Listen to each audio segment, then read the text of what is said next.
私、千葉市国家戦略特区推進課の小涌津と申します。本日は千葉市ドローン産業セミナーに皆様お越しいただきましてありがとうございます。私からは国家戦略特区千葉市におけるドローン活用の取り組みについてご説明をさせていただきたいと思います。よろしくお願いいたします。本日の説明の流れですけれども、まず国家戦略特区について、特制度の概要や制度を活用した千葉市の取り組みについてご説明いたします。続いてドローン宅配構想について、宅配構想の内容や構想実現に向けた取り組みについてご説明いたします。最後にドローン活用の支援ということで、ワンストップセンターやドローンフィールド、ドローン活用推進事業などドローンの活用を支援する取り組みについてご説明をさせていただきます。まず国家戦略特区についてでございます。国家戦略特区とは、世界で一番ビジネスをしやすい環境を作ることを目的に、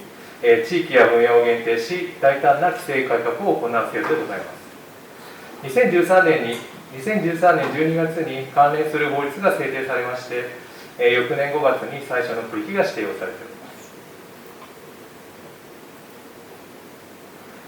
す。国家戦略特区には、ガーバン規制を突破する特例措置の創設と、実現した特例措置を実際に活用する個別の事業認定の2つのプロセスがございます。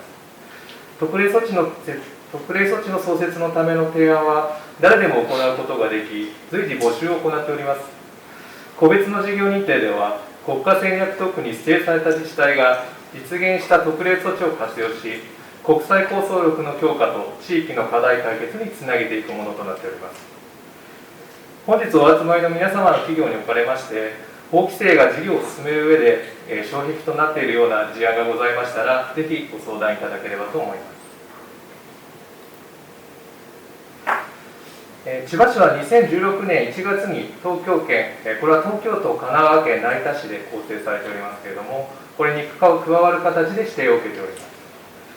指定された地域では、他の地域では実現できない規制改革が実現可能というところになっています。千葉市では特区の指定の際に幕張新都心を中核とした近未来技術実証多文化都市の構築を掲げ、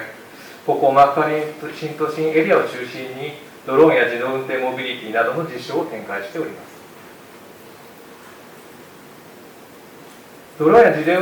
運転モビリティなどの未来技術を活用したサービスを促進するため、ここに出ております3つの柱においてですね、企業様などが実施する実証実験のサポートを行っております。相談支援におきましては、この後ご説明させていただくワンストップセンターなどで、関係団体、省庁、ステークホルダーとの調整やフィールドの確保などを行っております。財政的支援につきましては、企業様の実証実験に関しまして、一部の経費を補助させていただくような仕組みを持っております。規制緩和につきましては、先ほどもご説明いたしましたが、特制度を活用した規制緩和の提案などを、皆様と一緒にご検討しているというところになっていま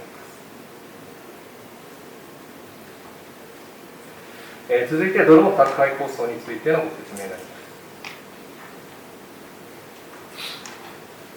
このドローン宅配構想につきましては、東京湾臨海部の物流倉庫からドローンにより海上や河川の上空を飛行し、幕張新都心内の超高層マンション各戸へ生活必需品や医薬品等を配送する構想となっております。こういった構想に千葉市が取り組んだ、ところの視点としまして、立地環境に優れているというところがございます。先ほど先生のお話でもありましたが、現在人の上を第三者上空の飛行が禁止されているというところもございますが、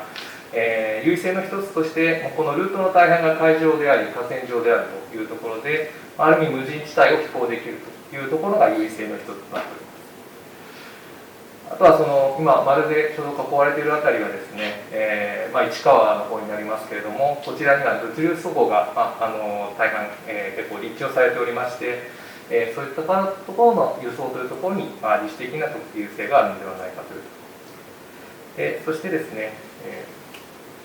こちらのあたりですね、優位性の3番というところで、今も建築中でございますけれども、首都圏でも大規模な都心型住宅、最終的に若葉住宅地区で6棟ぐらい建つ予定ですけれども、最終的には4500戸のファミリーが入ってくるというところもあるので、そういったところの受け側の優位性もあるのではないかというところで、こういった、ルートを選んでいるというところです。千葉市がこの立地特性を生かして先陣を切ってこれまでにない都市部におけるドローン大会等の実証実験に果敢に挑むところで、空の産業革命の実現、ドローン産業の一大集積地、千葉市を目指すというところをビジョンに掲げて、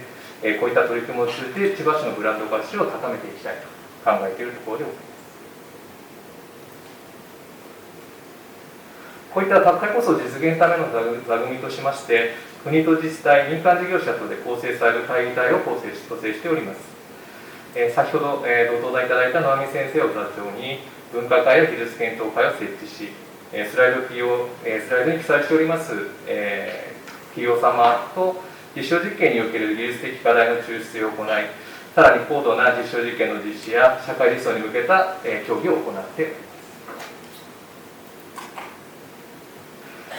2016年からこのルートの各所で実証実験を実施してまいりました。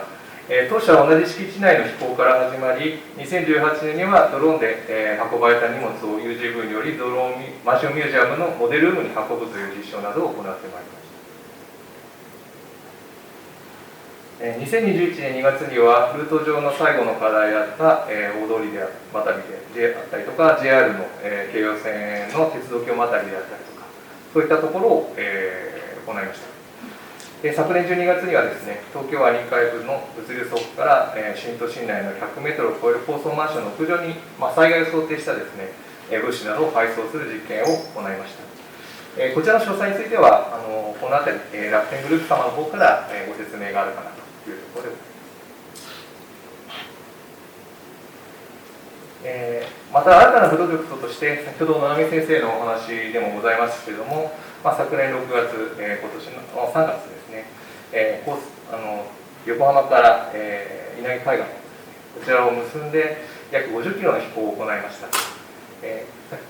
容については先ほど、先生にご説明いただいた通りでございます。こちらも先ほど動画で出ておりましたけれども、こちらのドローンステーションがこれ IHI 社製のものになっておりますけれども、かなり大型なもので、自動でこう、荷物が、取り出せるというような仕組みになっております。続いてドローン活用の支援でございま